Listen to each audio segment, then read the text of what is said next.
Friend welcome back to our channel. आप सभी का स्वागत है आपके अपने चैनल आर्या ऑफिशियल क्लासेस में।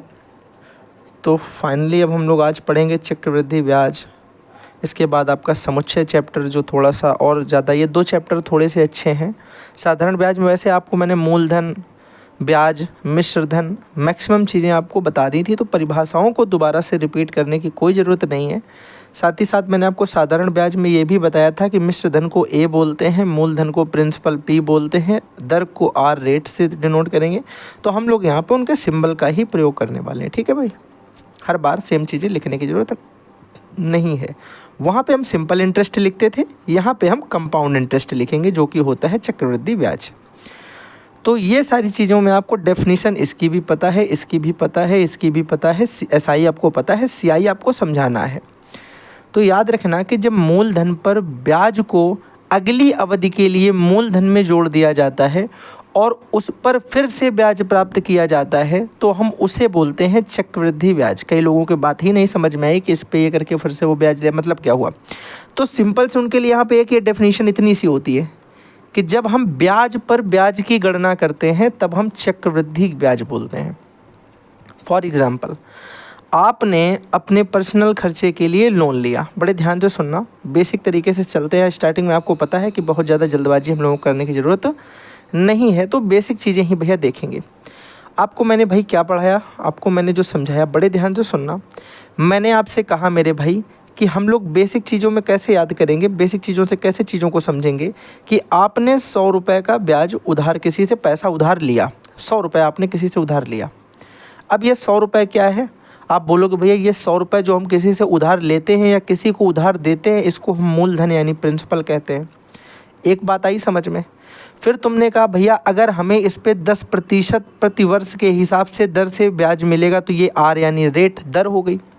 फिर आप कहेंगे भैया अगर हमने इसको कैलकुलेशन किया 1 साल के लिए हम पहले ले रहे हैं, वैसे हम टोटल 2 साल के लिए चाहते थे लेकिन हमने पहले 1 साल के लिए साधारण ब्याज लिया। सरल तरीका समझना।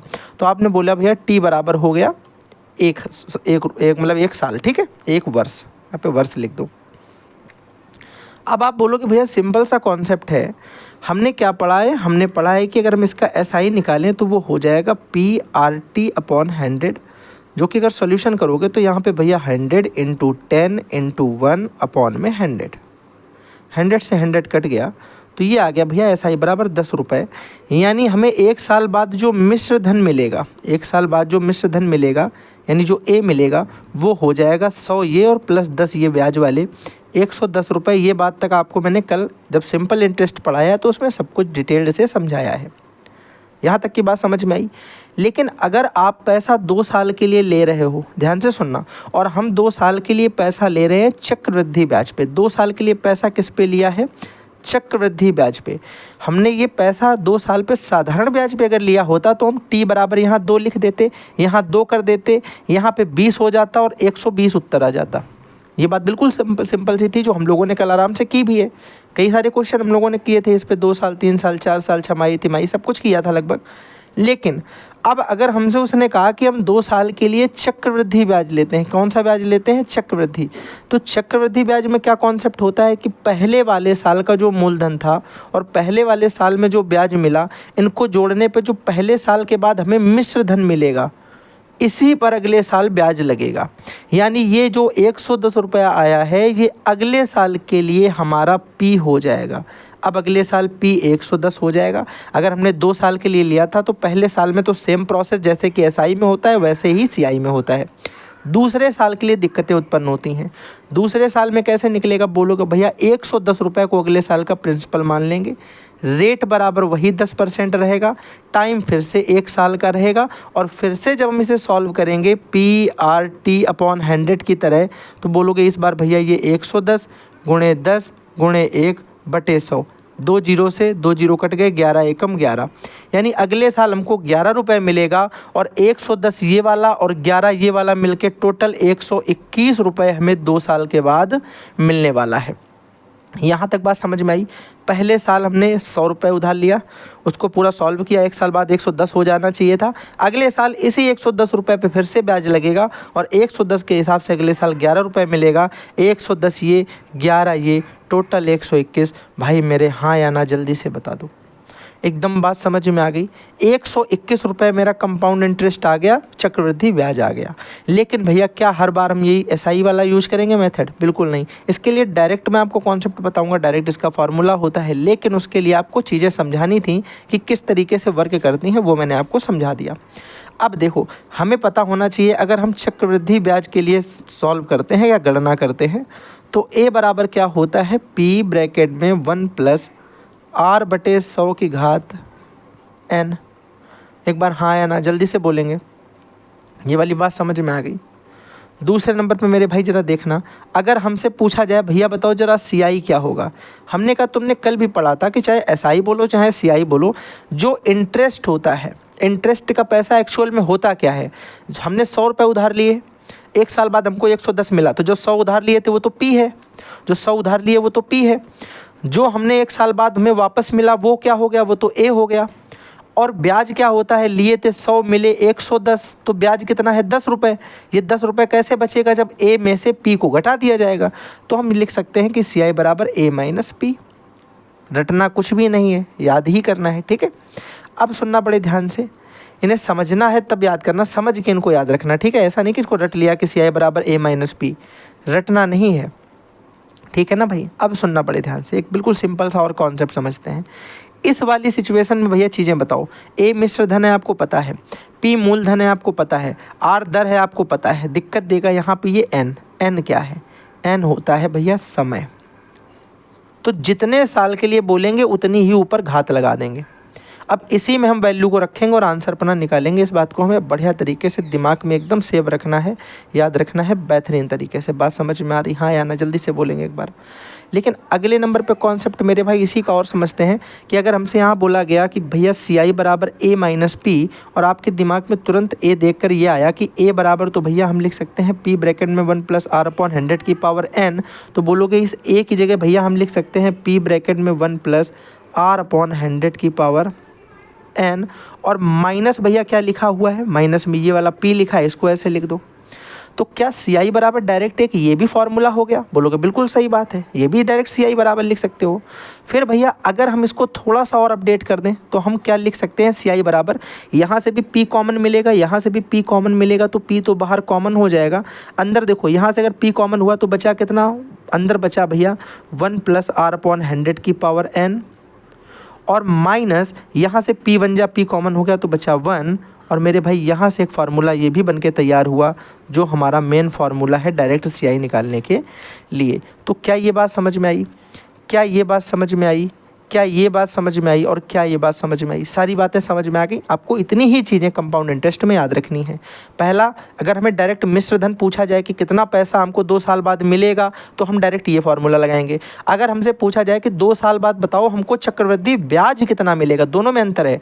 एक में बोला गया कि कितना टोटल पैसा हमको मिलेगा, तो वो तो मिश्र धन था। लेकिन जब हमसे बोला गया कि 2 साल बाद हमको कितना ब्याज मिलेगा, तो चक्रवृद्धि ब्याज जब पूछा जाएगा तब हम CI निकालेंगे, और जब हमसे अमाउंट पूछा जाएगा, मिश्र धन पूछा जाएगा, तब हम A निकालेंगे।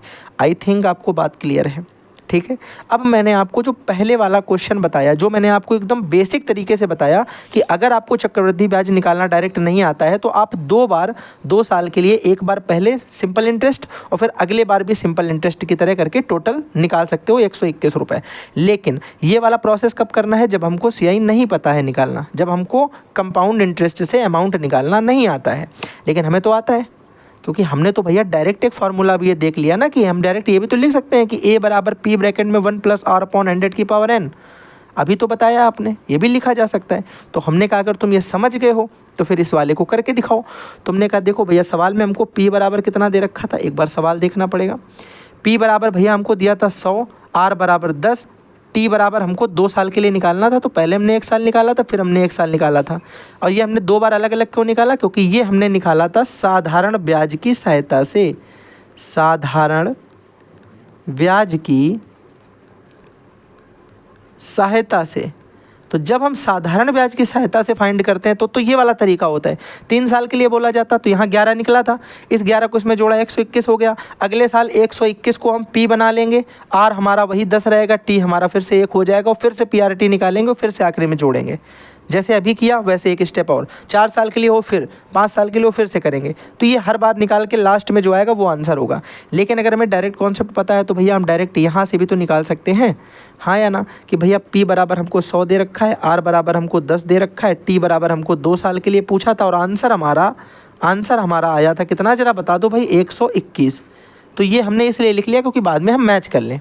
अगर आया भी मेरा तो गलत होगा तो हमें पता चल जाएगा मेरा कुछ गलत हो गया, हाँ या ना भाई। तुमने कहा भैया फॉर्मूला हमने पढ़ा A बराबर P ब्रैकेट में 1 + R/100 की पावर n। n को हम t भी लिख सकते हैं, n भी लिख सकते हैं, जो आपका मन हो वो लिख दो, कोई दिक्कत नहीं। आपने कहा भैया हम t लिखना चाहते हैं, मैंने कहा t लिख दो, तुम्हारा मन है n लिखने का n लिख दो, कोई दिक्कत नहीं होगी, ठीक है। आपने कहा भैया a हमें निकालना है, नहीं पता, p की जगह हमें 100 दे रखा, 100 लिख दिया, ब्रैकेट में 1 + R की जगह हमें 10 दिया है, बटे में 100 दिया और घात में हमने 2 लिख दिया। हमने कहा चलो बढ़िया बात है, तुमको आता है। तुमने कहा भैया यहाँ लिखा a बराबर, देखो 1 0 से 1 0 कट गया, यहाँ हो गया 1 + 1/10। तो देखो 10 एकम 10, 10 और 1 11। देखो इस 10 का गुणा इससे होगा तो 10 एकम 10 और 10 और 1 11। आपको ये तो सॉल्व करना आता ही है, तो ये कितना हो जाएगा 11/10 की घात 2। भाई देखो कैसे किया है, अगर जो नहीं समझ पाए वो देख लें। 1 + 1/10 बचेगा। अगर हमने यहाँ पे 0 से 0 काट दिया तो ऊपर 1 बचा, नीचे 10 बचा।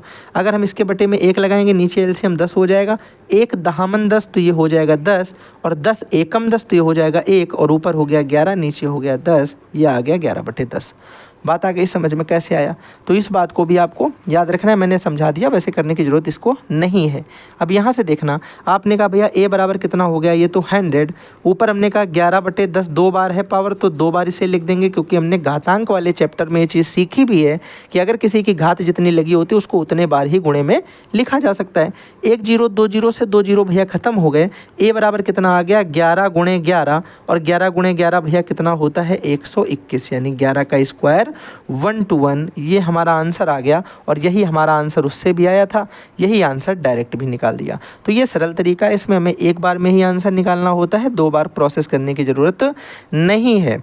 लेकिन आपको समझाने के लिए कि ब्याज पर ब्याज क्या होता है, मैंने आपको पहली बार ब्याज निकाल के दिखाया, उस ब्याज को हमने मूलधन में जोड़ के अगले साल का मिश्रधन निकाल लिया और मिश्रधन को ही अगले साल का मूलधन हमने बना दिया। और फिर हमने देखा कि पहली बार 100 पे ब्याज लगा था, इस बार किस पे लगा 110 पे, यानी जो ये 10 रुपये ब्याज वाला है इस पर भी हमें ब्याज देना पड़ा। तो जब ब्याज पर ब्याज दिया जाता है तो हम उसे चक्रवृद्धि ब्याज कहते हैं। अब चलो जल्दी से करते हैं क्वेश्चंस और इनको करते हैं सॉल्व। आप बोलोगे भैया देखो 8,000 रुपये पर 2 वर्षों के लिए 10% वार्षिक चक्रवृद्धि ब्याज बताना है। क्या पूछा गया, बहुत ध्यान से सुनना, चक्रवृद्धि ब्याज पूछा है, यानी हमें CI वाला फॉर्मूला लगाना है। अगर हमसे वो बोलता कि 8,000 रुपये 2 साल बाद 10% वार्षिक ब्याज से कितने हो जाएंगे, तब हम A निकालते। A नहीं निकालना, इस बार CI निकालना है। भैया फॉर्मूला क्या पढ़ा है हमने, फॉर्मूला पढ़ा है भैया CI = P ब्रैकेट में अंदर 1 + R/100 की पावर n और भैया माइनस में 1, ये पढ़ा हमने। तो हमने कहा भाई जो ये पढ़ा है वही लगा दूँ। तुमने कहा भाई P की जगह हमें पता है कि 8,000 दे रखा है यहाँ पे भैया, फिर ये वाला ब्रैकेट, फिर बड़ा ब्रैकेट 1 + छोटा ब्रैकेट सॉरी, फिर R की जगह भैया 10 दे रखा है बटे 100 और N की जगह हमें कितना दे रखा है भैया 2 वर्ष, 2 - 1 और ये ब्रैकेट बंद। हमने कहा ठीक लिखा तुमने। तो तुमने कहा भैया CI बराबर यहाँ से हो जाएगा ये 8,000, वैसे लिख देंगे भैया। ये हमें पता है कि 0 से 0 कटेगा, 10 एकम 10 से 11/10 आया था, 11/10 घात कितनी 2 - 1। तुमने कहा भैया ये हो गया 8,000 का 8,000, ऊपर हमने देखा 11 का स्क्वायर 121, 10 का स्क्वायर 100 - 1 ब्रैकेट बंद। तो तुमने कहा भैया ये देखो 8,000 तो वैसे ही बना रहा।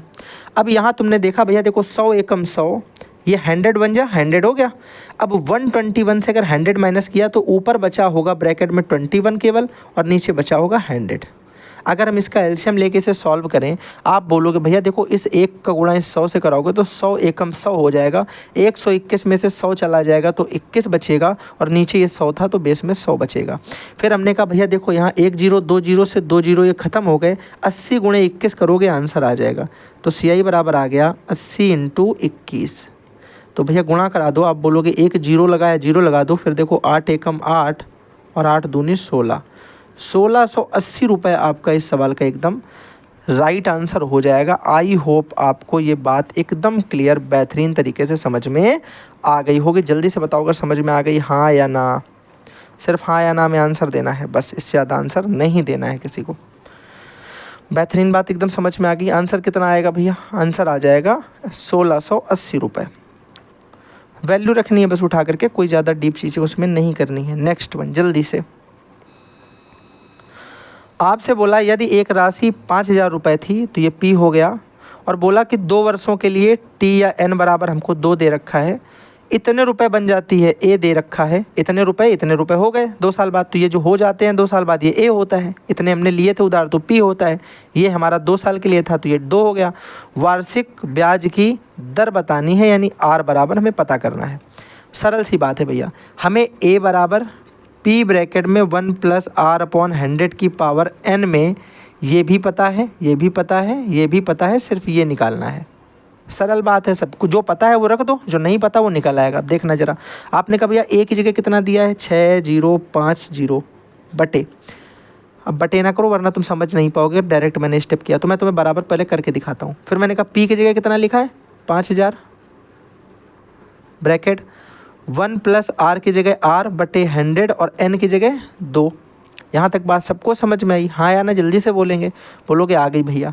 हमने कहा अब ज़रा ध्यान से देखना, इस पूरे के साथ कोई निशान नहीं तो ये गुणे में लगा है, इधर भेजोगे तो भाग में आ जाएगा ये इधर, तो ये हो जाएगा 6050 बटे 5000 बराबर कितना बचा? 1 + R/100 की पावर 2। हाँ या ना? अब देखना भाई, 0 से 0 ख़त्म हो गए, 5 से आपने काटा, बोला भैया देखो 5 से इसे काटोगे तो 5 एकम 5 2 0, इसको अगर 5 से काटेंगे तो 12 पंचे 60 और 5 एकम 5, ये आ गया 121 बटे 100 और बराबर में हमें मिल गया 1 + R/100 की पावर 2। अब जिन्होंने घातांक वाला चैप्टर ध्यान से देखा उनको ये बात समझ में आ जाएगी कि 121 को हम लिख सकते हैं 11 बटे 10 की पावर 2। तो ये ऊपर देखो 121 हो गया और नीचे ये 10 दामन 100 हो गया। अगर हम इसका अंडर रूट करेंगे, क्या कर देंगे? अंडर रूट कर देंगे तो ये हो जाएगा हमारा ऐसा।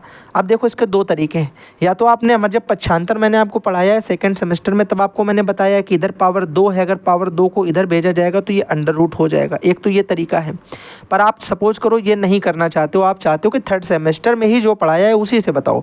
तो थर्ड सेमेस्टर में हमने क्या पढ़ाया कि जब आधार बराबर होते तो घातें भी बराबर होती हैं, जब घातें बराबर होती तो आधार भी समान होते हैं। 2 चीज़ें पढ़ी थी। तो हमने कहा यहाँ हमने क्या किया कि इसको पावर 2 बना लिया, क्योंकि इधर वाला घात 2 में था सब कुछ। हमने कहा इसे 2 कैसे कर सकते हो? तो 121 होता है 11 × 11 और 100 कब होता है 10 × 10। तो ये 11 बटे 10 की पावर इस भी 2 बार, ये भी 2 बार, तो पावर 2 कर दो, तो ऐसे लिख दिया। बराबर यहाँ पे हमें कितना मिल रहा है? 1 + R/100 की पावर 2। अब हमने यहाँ लिखा कि अगर घातें समान हैं तो नीचे के आधार भी आपस में कैसे होंगे? समान होंगे। तो हम इसी को लिख सकते हैं कि 11 बटे 10 बराबर 1 + R/100। कोई दिक्कत? बोलोगे कोई दिक्कत नहीं, ऊपर की घातें समान है तो नीचे वाले भी समान होंगे जब ऊपर वाली घातें समान है। ठीक है, बात आ गई समझ में। अब हमने कहा भैया यहाँ पे क्या करेंगे, अगर इस +1 को इधर भेजेंगे तो ये क्या हो जाएगा? ये हो जाएगा 11 बटे 10 - 1, यहाँ बचेगा R/100। यहाँ देखो 10 एकम 10, 11 में से 10 चलेगा तो 1 बचेगा, 1 बटे 10 आ जाएगा और बराबर हमें कितना मिल रहा है? R/100।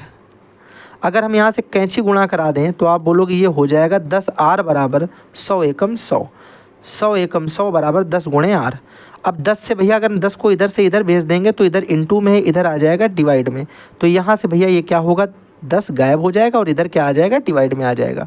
फिर हमने कहा भैया अगर देखो 0 से 0 काट दिया जाए तो R बराबर आ जाएगा 10, चूँकि भैया ये परसेंट में होती है तो ये 10% और वार्षिक, ये ज़रूर लिख दीजिएगा। तो 10% वार्षिक हमारी ब्याज की दर आ जाएगी इस सवाल की। बात समझ में आई कैसे हुआ? कोई ऐसा स्टेप जो समझ में ना आया हो? भैया ये वाला तो आ गया होगा ना, अभी मैंने स्टार्टिंग में आपको बताया था 121 से 100 वाला माइनस करके भी देखा था कि जब भी यहाँ 1 लिखा होता है तो इसका गुणा इससे कराते हैं और इस वाली संख्या से माइनस कर देते हैं, जो बचेगा वो लिख देंगे, बटे में जो लिखा होगा उसी को लिख देंगे। ठीक है, हाँ या ना? बात एकदम क्लियर है, बेहतरीन तरीके से बिल्कुल। जिसे नहीं आया है वो देख लो भाई, 11 बटे 10 - 1 लिखा है, इसके बटे में 1 लगा लो, नीचे एलसीएम लोगे तो 10 आ जाएगा। अब देखो 10 एकम एक बार में आएगा, 10 एकम 10, 1 का गुणा 11 से कराया तो 11 एकम 11, माइनस 1 का पाड़ा कितनी बार पढ़ें कि 10 आ जाए, 1 दहामन 10, 10 बार, 10 का गुणा 1 से कराओ तो 10 एकम 10। अब बताओ जरा 11 में 10 गया तो 1 बचा, बटे में ये 10 लिखा था, ये हो गया 1/10। बात आगे एकदम समझ में, हाँ या ना, ऐसे आया भैया। आ जाओ नेक्स्ट क्वेश्चन। ये तो पहले से सॉल्व है क्या? अच्छा ये तो बताइए ये भी। ठीक, ये आ गया। नेक्स्ट क्वेश्चन भाई जल्दी से करेंगे।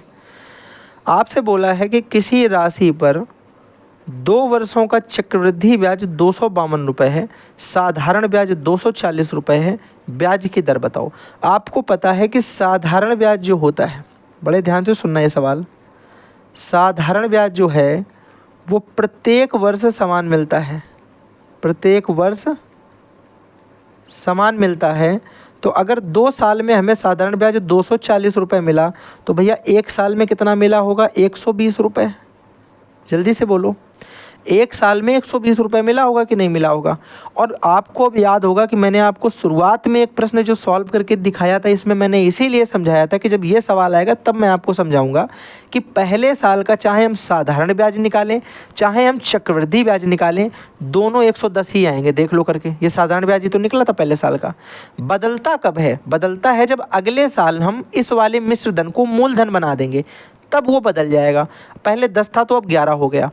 इसी तरीके भैया अगर इस सवाल को भी हम बड़े ध्यान से समझें तो हमें ये तो पता चल गया कि पहले साल में ये हमको 120 मिला है तो पहले साल में हमको इसमें भी 120 रुपये ही मिला होगा। तो पहले साल में साधारण ब्याज और चक्रवृद्धि ब्याज समान होता है, तो हमने लिख दिया कि प्रथम वर्ष में CI बराबर SI होता है। बिल्कुल सही बात है, दोनों ही बराबर आएंगे, दोनों 120 आने चाहिए। तो दूसरे साल में CI SI तो दूसरे साल भी 120 रुपये मिलेगा, दूसरे वर्ष भी SI मेरा 120 रुपये ही मिलेगा, क्योंकि SI मतलब क्या होता है? साधारण ब्याज। पहले बार 10%, दूसरे बार 10%, तीसरे बार 10%, चौथे बार 10%, सेम प्रोसेस लगातार चलता रहेगा। लेकिन कंपाउंड इंटरेस्ट क्या करता? पहले साल तो 10% ले लेगा, अगले साल तुमसे कहेगा भैया इस बार तो हमको ब्याज का भी ब्याज चाहिए। क्या बोलेगा कि इस बार हमको ब्याज पर भी ब्याज चाहिए। यानी सरल सी बात है, दूसरे साल का अगर हमसे CI पूछा जाए, दूसरे वर्ष का अगर हमसे साधारण ब्याज पूछे तो वो 120 रुपये ही होगा, क्योंकि भैया हमें टोटल 2 साल में 240 मिला, पहले साल भी 120, दूसरे साल भी 120, बात खत्म। लेकिन जब यही चीज़ हम देखेंगे CI के लिए यानी कंपाउंड इंटरेस्ट के लिए, तो भैया वो तो हमें टोटल 252 मिला है, पहले साल 120 मिल गया होगा, लेकिन दूसरे साल 120 नहीं मिलेगा। 252 में से अगर 120 को माइनस करेंगे तो बचेगा 132, यानी दूसरे साल हमको मिल रहा है 132 रुपये। दूसरे साल कितना मिल रहा है? 132 रुपये।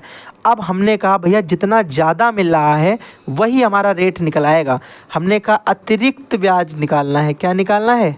अतिरिक्त ब्याज की गणना करने पर, अतिरिक्त ब्याज की अगर हम गणना करते हैं तो हमें भाई क्या मिलता है? हमने कहा अतिरिक्त ब्याज की गणना करोगे तो भैया 132 मिला है, लेकिन मिलना चाहिए था 120। कितना ज़्यादा मिला? 12 रुपये भैया ज़्यादा मिल गया। अब ये 12 रुपये ज़्यादा क्यों मिला? क्योंकि कुछ प्रतिशत जो लग रहा है वो ब्याज पर भी लगाया है हमने। किस पे लगाया है? ब्याज पे। तो हम निकालेंगे यहाँ पे प्रतिशत दर बराबर, आप बोलोगे 12 रुपये भैया हमें मिला है 120 रुपये ब्याज पे, 120 ब्याज होना चाहिए था, लेकिन हमें 12 रुपये ज़्यादा मिल रहा है, तो ये हमारे ब्याज का कितने प्रतिशत है ये पता चल गया, उतने ही प्रतिशत हमारी दर चल रही है। आपने कहा भैया परसेंट निकालना है तो इंटू 100 कर देते हैं, 1 0 से 1 0 खत्म, 12 1 कम 12 खत्म, यहाँ से आ गया 10%। 1 0 से 1 0 खत्म, 12 1 कम 12 पूरा खत्म हो गया, 1 दहामन 10 आ जाएगा। 10% वार्षिक हमारी दर जो है वो चल रही है। आई होप तुम्हें ये बात समझ में आ गई होगी। बिल्कुल समझ में आ गई भैया, प्रोसेस एकदम समझ में आ गया। हमें समझ में आया भाई, देखो CI हमको मिला है 252 रुपये, SI हमको मिला है 240 रुपये। ये तो दोनों साल सेम मिलता है, इधर भी 120 मिला होगा, इधर भी 120 मिला होगा। हमें पता है कि SI और CI में पहले साल दोनों सेम होते हैं, तो 120 इसका भी पहले साल का होगा और इसका भी पहले साल का होगा, ये तो दोनों का ही होगा 120। लेकिन यहाँ पे 120 चला गया तो दूसरे साल भी 120 बचा, लेकिन यहाँ पे तो भैया 132 बचेगा क्योंकि ये 252 है। 132 का मतलब ये 120 से कितना ज़्यादा है, 120 से 12 ज़्यादा है, तो यानी ये वाले ब्याज पर भी तो हमें 12 रुपये और ब्याज मिल गया। तो हमें ब्याज पर ब्याज मिला कितने प्रतिशत के हिसाब से, तो 12 ऊपर लिखा, 120 नीचे लिखा, इनटू 100 किया ताकि हमें प्रतिशत निकल आए। इससे इसको काटो 10 बार में गया, 0 0 काटा, 10% हमारा वार्षिक आंसर आ गया। ये हमारा शॉर्ट तरीका था समझाने का आपको। ये एक रिवीजन का तरीका हो सकता है रिवाइज करने के लिए। पूरा क्वेश्चन मैंने आपको एक फास्ट मोड में रिपीट करके बता दिया। आई होप आपको समझ में आ गया होगा। अब चलो भैया बात करते हैं अगले प्रश्न के बारे में। बड़े ध्यान से बात करेंगे, ज़्यादा जल्दबाजी करने का काम नहीं है भाई। जल्दी से बताओ, इसे कर लोगे क्या? आप बोलोगे भैया ये हमको दे रखा है P, ये हमको दे रखा है N, ये हमको दे रखा है A, इतना रुपए हो जाता है, इतने रुपए जमा किया था, इतने वर्ष के लिए जमा किया, ब्याज की दर पूछा क्या गया R। दिमाग में एक घंटी बजी कि A दिया है, P दिया है, R दिया है, N दिया है, फॉर्मूला कौन सा लगेगा? A बराबर P ब्रैकेट में 1 + R/100 की पावर N। बात आई समझ में कि नहीं आई? आपने कहा भैया A की जगह कितना लिख देंगे? 13 31 0। P की जगह कितना लिख देंगे? 1 1 2 3 4 10,000। ब्रैकेट में 1 + R की जगह कितना लिख देंगे? नहीं पता, बटे 100। और N की जगह कितना लिख देंगे? 3। हाँ या ना? आपने कहा भैया ये यहाँ पे गुणे में लगा है, इधर भेजोगे तो भाग में आ जाएगा, तो ये हो जाएगा 13 31 0 बटे 1 4 0 बराबर इधर हमारा बचा 1 + R/100 की पावर N यानी 3। अब हमने कहा यहाँ पे पावर 3 लगी है अगर, तो इसको हम इधर भेज देंगे तो क्यूब रूट हो जाएगा। तो ये चीज़ हमारी क्या बन जाएगी? बड़े ध्यान से देखना। आप बोलोगे ये बन जाएगी 1331, क्योंकि एक 0 से एक 0 कट जाएगा, बटे में भैया 1000 और इसका क्यूब रूट बराबर 1 + R/100। क्या किया है भैया? वही किया है जो सिंपल लगा, इसका क्यूब रूट कर दिया। इसको क्यूब को इधर भेजेंगे तो क्यूब रूट आएगा, स्क्वायर को इधर भेजते स्क्वायर रूट आता। सारी चीज़ें बता चुके हैं। घन का घनमूल बनता है, वर्ग का वर्गमूल बनता है बराबर के इधर भेजने पे। ये चीज़ें कब बताई हैं? सेकंड सेमेस्टर में जब पढ़ाया था तभी बताया था। अब भैया 1331 किसका होता है? 11 का। और भैया R ये हमारा 1000 किसका क्यूब होता है? क्यूब रूट बोलोगे भैया 10 का, बराबर आ गया 1 + R/100। जल्दी से बोलो हाँ या ना। बोलोगे ठीक बात है, यहाँ तक बात समझ में आई। आगे का प्रोसेस यहाँ से देखना। आप बोलोगे अगर हम R/100 बराबर निकालें तो 11/10 और R/100 के साथ में ये जो एक प्लस का लगा था, अगर इसको इधर भेज देंगे तो ये माइनस का 1 आ जाएगा। अब तुम्हें पता भैया इसको सॉल्व करने पे क्या आता है? 10 एकम 10, 11 में 10 गए, 1/10। तो यहाँ से हो जाएगा R/100 बराबर 1/10। फिर वही प्रोसेस 100 को यहाँ पे भेज दो तो R बराबर हो जाएगा 100/10, क्योंकि ये 100 एकम 100 हो जाएगा। एक 0 से एक 0 कट गया। R बराबर कितना आ गया? R बराबर आ गया 10%। और आगे हमने क्या कहा लिखने के लिए आपसे? कि आगे लिख देना है आपको वार्षिक। बात आई होप आपको समझ में आ गई होगी। बेहतरीन तरीके से कॉन्सेप्ट एकदम क्लियर है। बढ़ते हैं हमारे अगले प्रश्न की तरफ और बड़े ध्यान से इसे भी समझने की कोशिश करते हैं। अब देखो, छमाही के लिए, तिमाही के लिए कोई अलग से कॉन्सेप्ट नहीं बताना है, क्योंकि साधारण ब्याज में ऑलरेडी चीज़ें बता चुका हूँ, बहुत आराम से समझा चुका हूँ। क्योंकि बेसिक समझना है, इसमें बहुत ज़्यादा अपना लॉजिक नहीं लगाना कि अरे के लिए आपको एक नया फार्मूला बनवा कर दे दूँ। ठीक है, ज़रूरी उसकी शायद मेरे हिसाब से मुझे ज़रूरत उसकी नहीं है आपको बताने की, आपको समझ में आ जाएगा। आपने कहा भैया देखो 10,000 रुपये हमने कोई राशि उधार ली, P मिल गया हमें 10% वार्षिक दर से। ये वाली दर हम 1 साल में देते हैं 10%। दिमाग लगाओ, ये 1 साल में है, वार्षिक है ये 10%। अगर तुम 1 साल में किसी को 10% रुपया दे रहे हो तो उसको 6 महीने में कितना दोगे? जल्दी बोलो। आप बोलोगे भैया अगर 1 साल में 10 रुपये देते हैं तो उसको 6 महीने में 5 रुपये देंगे, आधे ही तो देंगे, पूरे साल का थोड़ी ना दे देंगे स्टार्टिंग में। तो आप बोलोगे अगर भैया हम इसको छमाही में बदलें, किस में बदल दें? छमाही में। तो छमाही जो हमारी दर होगी वो हो जाएगी 5%। देखो दिमाग ऐसे लगाया करो, इससे ज़्यादा कुछ इसमें नहीं सीखना है कि छमाही में परिवर्तित करने पर बराबर टोटल 10/2 बराबर 5%, बस बात खत्म। आपने कहा 1 साल के लिए ब्याज लिया, लेकिन हम जब छमाही के हिसाब से रुपए दे रहे हैं तो हम साल भर बाद पैसा क्यों लेंगे? पहले हम 6 महीने में एक बार काउंट करेंगे, फिर जब वो नहीं दे पाएगा 6 महीने में तब ब्याज पे ब्याज लगाएंगे, 1 साल बाद उससे लेंगे। यही तो करेंगे ना। तो 1 साल में कितनी छमाही? आप बोलोगे n बराबर 1 साल में 2 छमाही होती हैं, 6 महीने के 1 साल में 2 छमाहियाँ आएंगी, तो n बराबर 2 हो गया। n बराबर 2 हो गया, r बराबर 5 हो गया, p बराबर दे रखा है, छमाही चक्रवृद्धि ब्याज पूछा गया है। चक्रवृद्धि ब्याज मेरे भाई क्या होता है जल्दी से बताना। आप बोलोगे भैया CI बराबर होता है p बड़ा ब्रैकेट में 1 + r/100 की पावर n - 1, क्योंकि हमसे पूछा है चक्रवृद्धि ब्याज यानी CI, तो फॉर्मूला भी कौन सा लगाएंगे? CI वाला। अब भैया सिंपल सी गणना करना है। यहाँ हमने लिया CI बराबर p की जगह कितना लिख देंगे? 10,000 ब्रैकेट में 1 प्लस बड़ा ब्रैकेट पहले एक लगाएंगे, ठीक है, मझला ब्रैकेट, ताकि ये उससे अलग हो सके, पता रहे हमको कि ये अलग है। ये वाला अलग ब्रैकेट है। 1 + r की जगह भैया 5/100, n की जगह 2 - 1 ब्रैकेट बंद। हमने कहा भैया ये कितना हो गया? ये देखो ये हो गया 10,000। अंदर कितना है भाई? आप बोलोगे देखो 5 एकम 5, 20 पंचे 100, इसको सॉल्व करोगे तो 20 एकम 20 और 1 21/20 कितना हो गया? 21/20 की पावर 2 - 1 ब्रैकेट बंद। आपने कहा भाई ये हो गया 10,000। अंदर हमने कहा 21 का स्क्वायर करने पे आता है 441, 20 का स्क्वायर करने पे आता है 400 - 1 ब्रैकेट बंद। इतनी बात आई समझ में? बोलोगे हाँ भाई ये बात तो समझ में आ गई। हमने कहा यहाँ पे आपने लिखा CI बराबर भैया 10,000 ब्रैकेट में देखो 400 एकम 400, बड़े ध्यान से सुनना, 400 एकम 400, 400 में से 441 को 441 से 400 माइनस कर दो, 400 एकम 400, 441 से 400 को माइनस करो, ऊपर बचेगा 41 और नीचे बचेगा 400। उतनी देर से कर रहे हैं भाई ये तो, अब तो आ जाना चाहिए ये वाला लॉजिक समझ में, ताकि बार बार बताओ LCM लेके करें क्या? आ गया ना। आपने बोला भैया 1 0 2 0 से 1 0 2 0 ख़त्म, 4 से हमने काटा 100 को तो 25 बार में ख़त्म, तो हमारा जो CI आ गया वो आ गया 25 × 41, 25 × 41। आपने कहा भैया सिंपल सा इसका आंसर निकाल लेना है। आपने कहा देखो निकालो भैया आंसर इसका, कैसे निकालोगे? आपने कहा आंसर ऐसे निकाल देंगे कि 25 × हम 4 कर, 25 एकम 25 होता है, 5 हाथ से लगाया 2, 25 चौके 100, 100 और 2 102, तो 1025। ये हमारा आंसर आ जाएगा। जल्दी से बताओ बात समझ में आ गई? 1025 रुपये हमको ब्याज मिलेगा, वो भी कौन सा वाला ब्याज? चक्रवृद्धि ब्याज। एकदम कॉन्सेप्ट क्लियर है? एक में नहीं आया परेशान होने की बिल्कुल ज़रूरत नहीं, दूसरे क्वेश्चन में आएगा। एक में नहीं आएगा दूसरे में आएगा, दूसरे में नहीं आएगा तीसरे में आएगा। 2 क्वेश्चन छमाही के, 2 क्वेश्चन तिमाही के करने वाले हैं।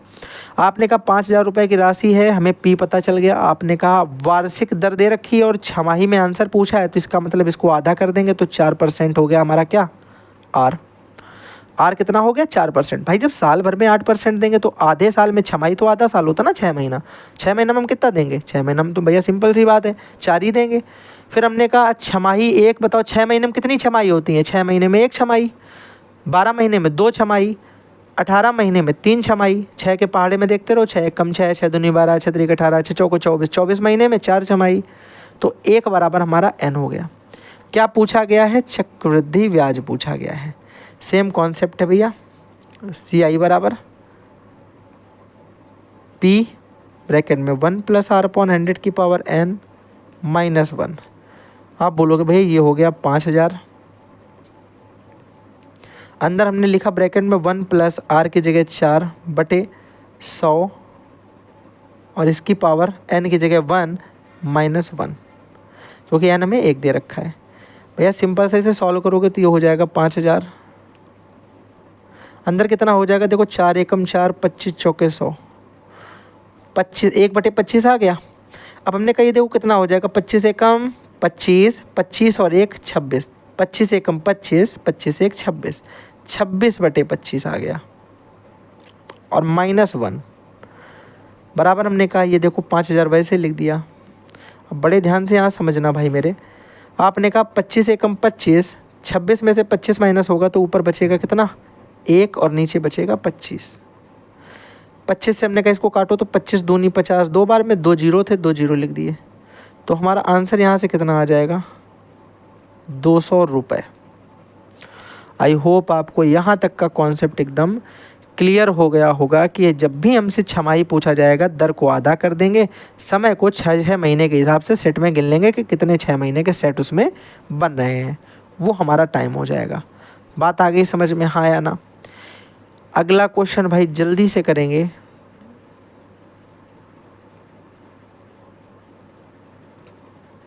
ठीक है, देखना ध्यान से। सवाल हमको दे रखा है कि 20,000 रुपये की राशि है जो हमको पी दे रखा है। देखो तुरंत वार्षिक दर दे रखी है, पूछा तिमाही में गया है, एक साल में कितनी तिमाही, जल्दी बोलो। एक साल में कितनी बार 3-3 महीने के सेट होते हैं, 4। तो अगर इसमें हम 4 से भाग दें तो आर हमारा कितना हो जाएगा, 4 तिहाई 12, 3%। ऐसे निकालना है, तुरंत सोचना है भाई, ज़्यादा समय नहीं देना है मेरे भाई, ठीक है ना? बात आ गई समझ में, हाँ या ना? जल्दी से बोलेंगे एक बार, बोलोगे ठीक है बात समझ में आ गई। भैया समय कितना दे रखा है, 1 वर्ष। 1 वर्ष में कितनी तिमाही होती हैं, 12 महीने में कितने 3-3 महीने के सेट हैं? बोलोगे भैया देखो 3 महीना 3 महीना 3 महीना 3 महीना, 4 सेट निकले तो 4 तिमाही होती, तो 4 से गुणा करा दिया हमने, 4 तिमाही हो गई। तो n बराबर 4 हो गया, r बराबर 3% तिमाही के हिसाब से हो गई दर, और भैया p बराबर 20,000 रुपये है। फार्मूला क्या है, वही चक्रवृद्धि ब्याज भैया, CI बराबर p ब्रैकेट में फिर एक और ब्रैकेट 1 + r/100 की पावर n - 1। अब इसको कैलकुलेट करके हमें आंसर आप लोग कमेंट बॉक्स में बताइएगा भाई, ये तो कर ही लोगे ना। अब जल्दी से आ जाओ, नेक्स्ट वन तुरंत करना है, ठीक है? यहाँ पूछा 3 महीने के अंत में मिश्र धन कितना होगा, तिमाही रूप से बोला गया। जैसे तिमाही देखा, हमें पता चला इसको 4 से भाग देंगे 2% आएगा। ये हमारा P है, 3 महीने में 1 तिमाही होगी केवल, n बराबर 1 हो गया। और कुछ पूछा गया है, कुछ नहीं। इसमें मिश्र धन पूछा गया है, मिश्र धन पूछा है तो यानी A की वैल्यू हमसे पूछी गई है। तो फार्मूला कौन सा लगाएंगे, A ब्रैकेट में P ब्रैकेट में 1 + r/100 की पावर n। तो भैया देखो P की जगह कितना 2000, 1 + r की जगह कितना 2, ये 2 वाला, ठीक है, बटे 100, n की जगह 1, तो 1 लिखो ना लिखो कोई फ़र्क नहीं पड़ता। हमने कहा 2 से इसको काट दिया भैया, 50 बार में कटा, 50 एकम 50, 2 एकम 2, ये कटेगा, 2 50 आम 100 कट जाएगा, नीचे 50 आ जाएगा। तो 50 एकम 50, 50 और 1 51, 51 बटे 50 आ जाएगा। तो इसको हम नीचे ऐसे लिख सकते हैं कि ये हमारा लिखा है 2000 गुणे 51 बटे 50। अब भाई इसे सॉल्व कर लो, 1 जीरो से 1 जीरो कटम, 5 से काटा, 5 चौके 20, 1 जीरो बचा, 40 हो गया। आंसर आ गया 40 गुणे 51। भाई कर दोगे यार इसे, अब तो नहीं कर पाओगे। 4 पंचे 20, 4 एकम 4, 204 और 1 जीरो, 2040 रुपये हमारा जो है ये आ जाएगा मिश्र धन। क्या आ जाएगा, मिश्र धन आ जाएगा। तो आई होप आपको पूरा का पूरा कॉन्सेप्ट एकदम क्लियर हो गया होगा, जितना मुझसे हो सकता था मैंने एक्सप्लेन किया है, ठीक है? इसके बाद भी कई सारी चीज़ें ऐसी हैं जो आपको लगता है कि नहीं आई हैं मुझे समझ में। एक ये सवाल आपके लिए मैंने लास्ट छोड़ दिया है, कमेंट बॉक्स में इसका आंसर ज़रूर बताना, ठीक है?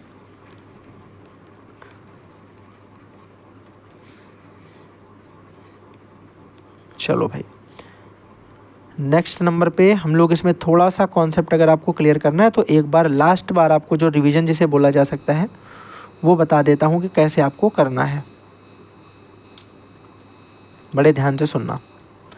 अगर आपसे यहाँ पे पूछा जाए कि बताओ चक्रवृद्धि ब्याज कैसे निकालेंगे, सिंपल सी बात है, केवल CI का फार्मूला पूछा जाए तो CI बराबर फार्मूला क्या है, पहले तो P लिखना, बड़ा ब्रैकेट, छोटा ब्रैकेट, A + r बटे 100 की घात n। r यहाँ पे क्या है दर, n क्या है समय, p क्या है मूलधन, -1। डायरेक्ट हमारा CI का फार्मूला। वैसे देखा जाए तो A का फार्मूला क्या होता है, p ब्रैकेट में 1 + r/100 की पावर n। ये हमारा डायरेक्ट A का फार्मूला। CI अगर हमें पता करना हो और हमारे पास A दिया जाए तो उससे P को माइनस करेंगे तो क्या पता चल जाएगा हमें कि कितना ब्याज है। तो 1 2 3 फार्मूले हैं जो आपको याद रखने हैं सिंपल सा कॉन्सेप्ट है ये। इसके बाद आपसे पूछा जाए कि एक वर्ष में, भैया याद रखना 2 छमाही हैं, एक वर्ष में 4 तिमाही हैं। अगर हमसे पूछा जाए दर के बारे में, तो याद रखना दर को जब हम छमाही में बदलते हैं तो भाग दे देंगे 2 से, जब तिमाही में बदलते हैं तो भाग दे देंगे 4 से। इन बातों को भी हमें याद रखना पड़ेगा। तो इतनी बातें हैं, ये पूरा का पूरा एक देखा जाए तो एक तरीके से माइंड मैप लिखा है पूरे चैप्टर का। इससे ज़्यादा चीज़ें आपको कुछ भी नहीं पढ़नी है, इतनी चीज़ें पढ़नी है। फ्री बैच चल रहा है, सारे चैप्टर मैं आपको ऑलरेडी करवा रहा हूँ, बढ़िया तरीके से समझा रहा हूँ, बेस्ट कंटेंट के साथ समझा रहा हूँ। 1-2 क्वेश्चन प्रैक्टिस कर लो। बाद में हम लोग क्या करेंगे, ऐसा मत सोचो कि ये क्वेश्चन जो करवा दिया बस यही है, PYQ सॉल्व करेंगे सीधे, क्योंकि आपको पता है कि फर्जी के बतेरे क्वेश्चंस लगाने से कोई फ़ायदा नहीं। आप 2000 क्वेश्चन लगा डालो, कोई दिक्कत नहीं, कोई फ़ायदा भी नहीं है उनका। आपकी प्रैक्टिस अच्छी हो जाएगी, बस इतना हो सकता है। लेकिन अगर आप DLED के लिए पढ़ रहे हो, आप PYQ लगाओ, क्वेश्चन PYQ बेस्ड होने चाहिए, PYQ के हिसाब से डेटा चेंज क्वेश्चन होने चाहिए। पैटर्न कभी भी चेंज नहीं होने वाला है, पैटर्न वही रहेगा। थोड़ा सा मॉडरेट हो सकता है, क्वेश्चन में कैलकुलेशन थोड़ी सी ऐड कर सकते हैं, बाकी वही छमाही है, वही तिमाही है, वही आपसे अर्धवार्षिक पूछेगा। अर्धवार्षिक बोलने का मतलब भी भैया याद रखना छमाही ही होता है। अर्धवार्षिक मतलब 12 महीनों को आधा कर दो तो देखो 6 महीने ही आएंगे। तो अर्धवार्षिक बोला जाए तब भी हमारा छमाही ही होता है। आई होप आपको पूरी क्लास में मज़ा आया होगा। इसी के साथ में सेशन को लाइक करना, चैनल को सब्सक्राइब करना, hit the bell icon for my new update, and thanks for watching and bye bye.